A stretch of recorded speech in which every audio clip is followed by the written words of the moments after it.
Hello बच्चों, कैसे हैं आप सब। उम्मीद करता हूं कि आप सब बढ़िया होंगे और बढ़िया ही रहना।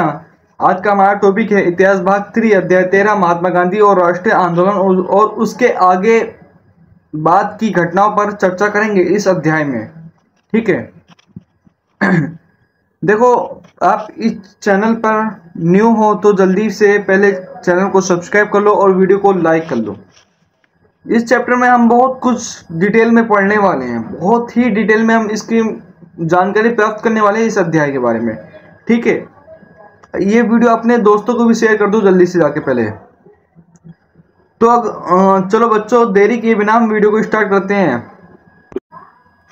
हालात को ऐसा ना होने दें कि आप हिम्मत हार जाएं, बल्कि हिम्मत ऐसी रखिए कि आप हालात हार जाएं।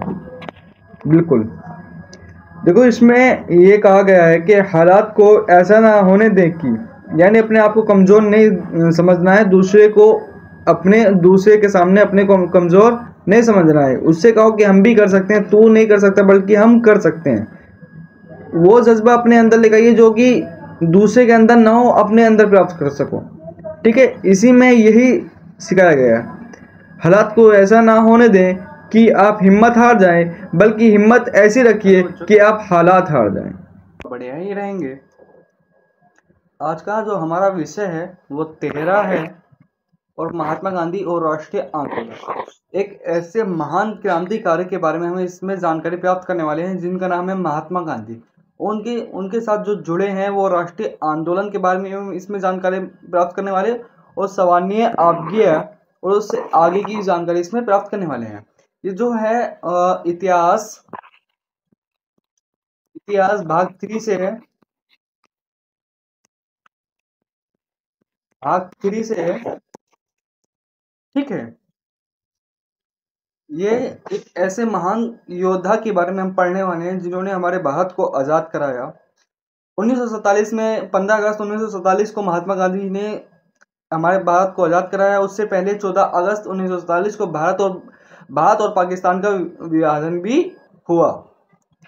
ठीक है, हम अब इस चैप्टर में महात्मा गांधी और राष्ट्रीय आंदोलन की और सामान्य आज्ञा और उससे आगे की जानकारी इसमें हम प्राप्त करने वाले हैं।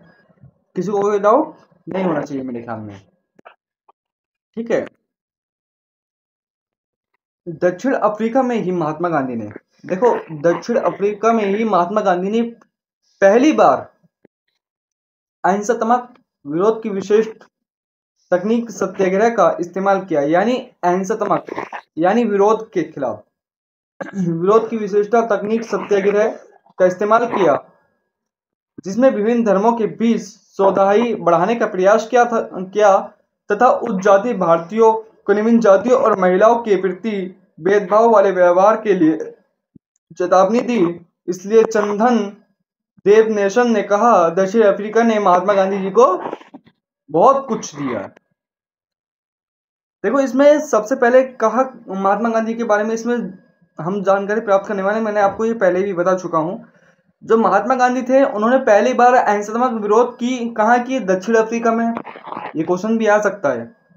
ठीक है, अहिंसात्मक विरोध किया कहाँ? दक्षिण अफ्रीका में। और किसके? तकनीक सत्याग्रह का इस्तेमाल किया, यानी सत्याग्रह का उन्होंने राह लोगों को दिखाया। कहाँ? दक्षिण अफ्रीका में सबसे पहली बार। एक ये समाज सुधारक के रूप में फिर उभरे। फिर इन्होंने जो भारत में फिर वो वापस आए। ठीक है, जिनमें विभिन्न धर्मों के बीच सौहार्द, यानी धर्मों को लेकर बड़ी एक अलग ही परंपरा थी, उनको महात्मा गांधी ने खत्म करने का निर्णय लिया और उन्होंने उस काम को अंजाम भी महात्मा गांधी जी ने दिया। ठीक है, उस जाति भारतीयों को निम्न जातियों और महिलाओं के प्रति भेदभाव वाले व्यापार के लिए चेतावनी दी। जो महिलाओं के खिलाफ भेदभाव करते थे, जातियों और महिलाओं के प्रति जो भेदभाव करते थे व्यवहार के लिए, तो उनको चेतावनी भी दी महात्मा गांधी जी ने। इसलिए चंदन देवनेशन ने कहा, दक्षिण अफ्रीका ने महात्मा गांधी जी को बहुत कुछ दिया है। किस अध्याय पे? इस अध्याय पे हम इस अध्याय पे कह सकते हैं। ठीक है, मेरे ख्याल में किसी को कोई डाउट होना नहीं चाहिए।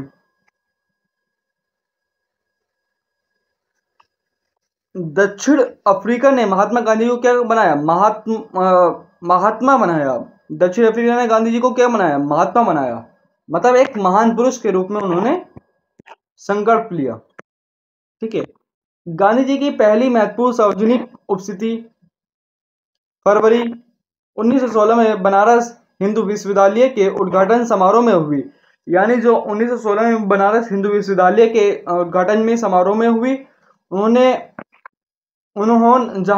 मजदूरों और किसानों को अपने भाषा का केंद्र, अपने भाषा के बारे में उन्होंने जानकारी दी, बिंदु बनाया तथा अपने भविष्य की भविष्य की राजनीतिक रूपरेखा तय की। क्या किया? रूपरेखा तय की। कहाँ? बनारस हिंदू विश्वविद्यालय में 1916 में। ठीक है, किसी को कोई डाउट नहीं होना चाहिए मेरे ख्याल में। और किससे बात की महात्मा गांधी ने? मजदूर और किसानों से।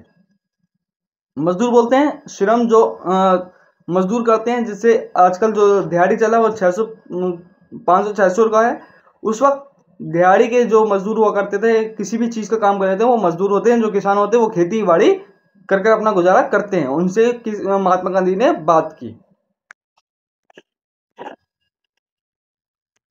फिर आता है चंपारण सत्याग्रह 1917 तथा अहमदाबाद और खेड़ा 1918 में की गई पहल से महात्मा गांधी जी एक से राष्ट्रवादी नेता के रूप में उभरे, जिनमें गरीबों के लिए गहरी सहानुभूति थी। यानी सहानुभूति किसको बोलते हैं?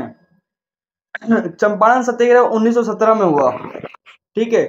अहमदाबाद खेड़ा जो हुआ 1918 में हुआ।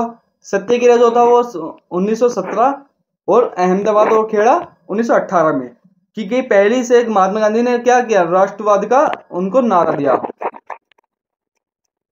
ठीक है, राष्ट्रवाद का क्या किया? राष्ट्रवाद नेता के रूप में वो उभरे, जिनमें गरीबों के लिए गहरी सहानुभूति थी।